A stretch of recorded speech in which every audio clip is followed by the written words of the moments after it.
it were done, when 'tis done, then 'twere well if it were done quickly.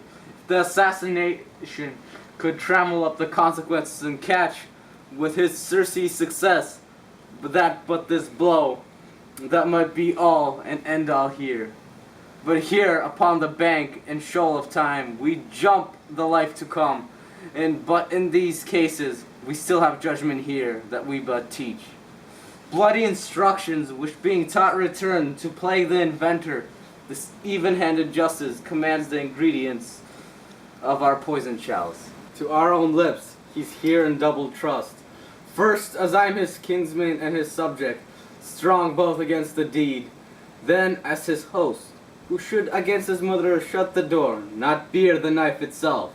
Besides this, Duncan hath borne his faculties so meek, hath been so clear in his great office, that his virtues will plead like angels, trumpet-tongued against the deep damnation of his taking off, and pity like a naked newborn babe, striding the blast of heaven's cherubim horse upon the sightless couriers of the air, shall blow the horrid deed in every eye, that tears shall drown the wind.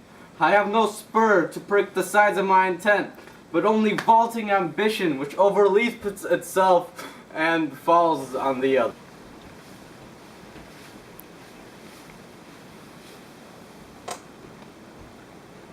How now? What news? He is almost stopped. Why have you left the chamber? Hath he asked for me? Know you not he has.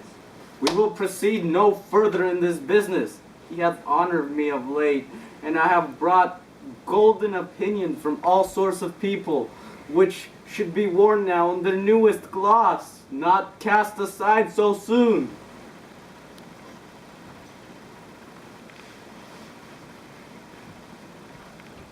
Was the hope drunk, wherein you dressed yourself, hath slept since, and wakes it now to look so green and pale?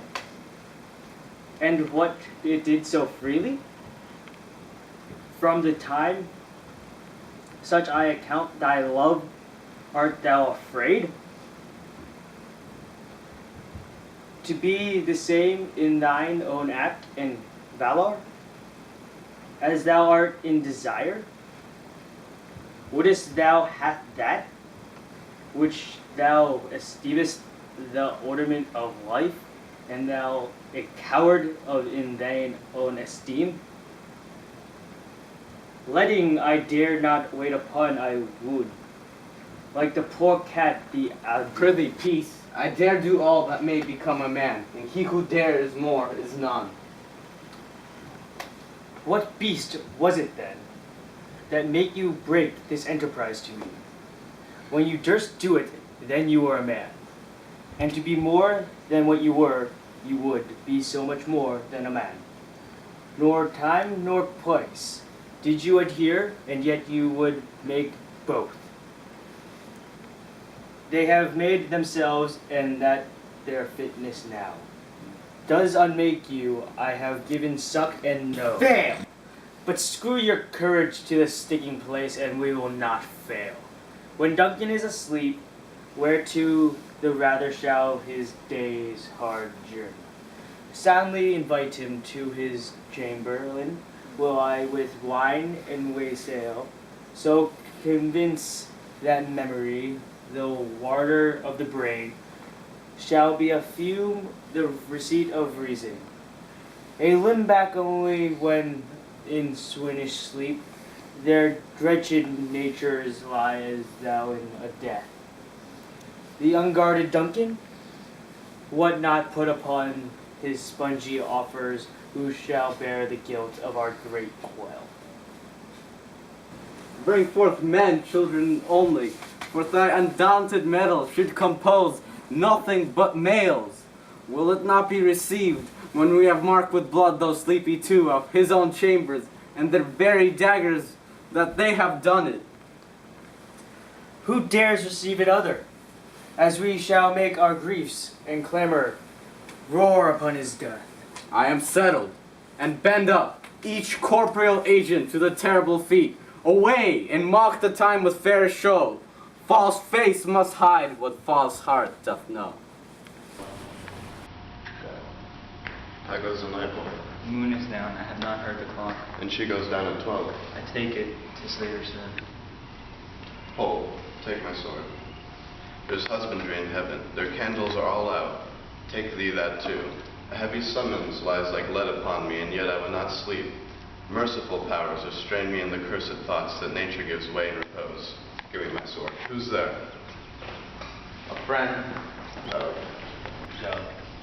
What, sir? Not yet at rest? The king's abed. He hath been an unusual pleasure, and sent forth great largesse to your offices. This diamond he greets your wife withal, by the name of most kind hostess, and shut up in measureless content. Being unprepared, our will become the servant to defect, which else should free have wrought. All is well. I dreamt of the 3 weird sisters last night. Did they show you some truth?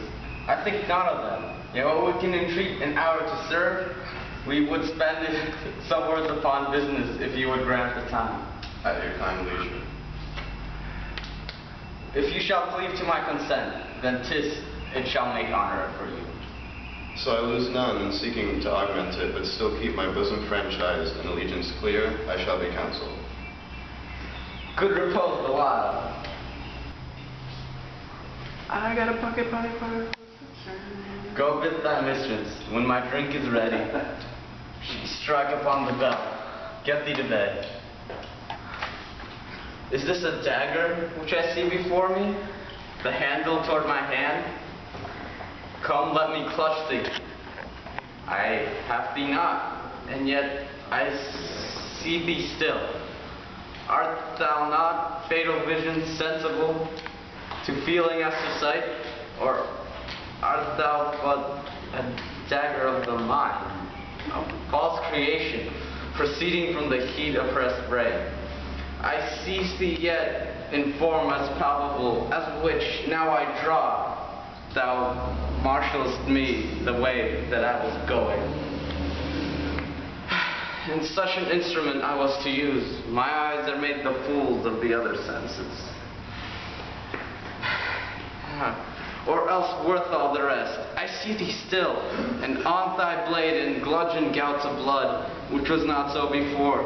There's no such thing. It is the bloody business which informed us to my nine. Moves like a ghost. Thou sure and firm setter, hear not my steps, which walk they walk for fear. Thy very stones prate of my whereabout, and take the present horror from the time which now suits with it. Well as I threat, he lives. Words to the heat of deeds too cold breath gives. A bell rings. I go, and it is done. The bell invites me. Hear it not, Duncan, for it is a knell that summons thee to heaven or to hell.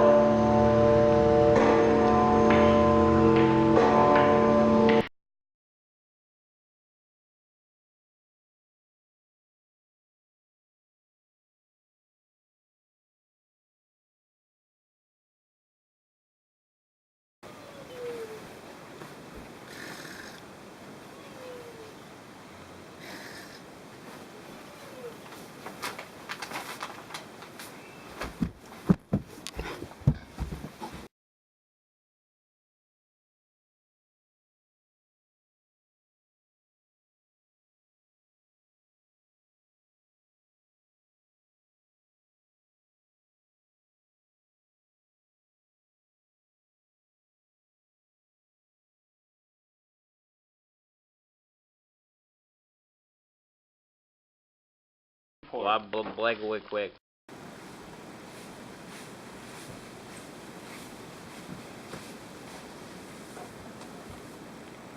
Oh, now, what news? He's almost sucked. Why? Oh wait, it's a girl's voice. 3, 2, 2, 1. 1. Get this AP book out of here. What?